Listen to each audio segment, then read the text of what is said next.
Serangan ransomware yang melanda Pusat Data Nasional atau PDN bukanlah serangan pertama yang terjadi di Indonesia. Sebelumnya, Indonesia juga pernah mengalami hal serupa pada tahun 2017 yang lalu. Kala itu, ransomware yang menyerang bernama WannaCry. Ransomware ini merupakan salah satu serangan siber terbesar yang ada di dunia. Sebab, ransomware WannaCry tak hanya menyerang Indonesia, tapi menyebar ke lebih dari 200.000 komputer di sedikitnya 150 negara. Lalu apa itu ransomware WannaCry? Dilansir dari laman Kemendikbud, WannaCry adalah ransomware yang menargetkan pengguna operator Windows untuk mengunci data korbannya, lalu menuntut sejumlah uang sebagai tebusan.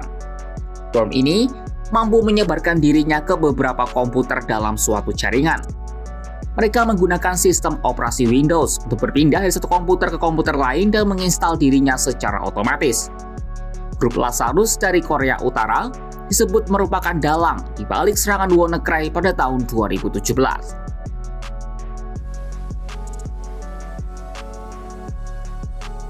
Nah, ada beberapa cara suatu komputer terkena ransomware ini.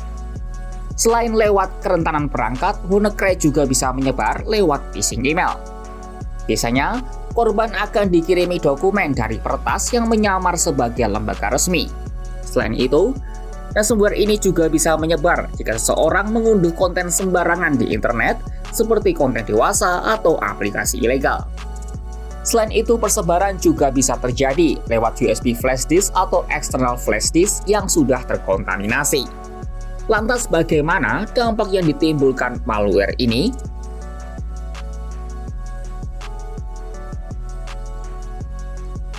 Di Indonesia, ransomware WannaCry menyerang beberapa rumah sakit hingga menyebabkan gangguan layanan. Di antaranya adalah Rumah Sakit Darmais dan Rumah Sakit Harapan Kita.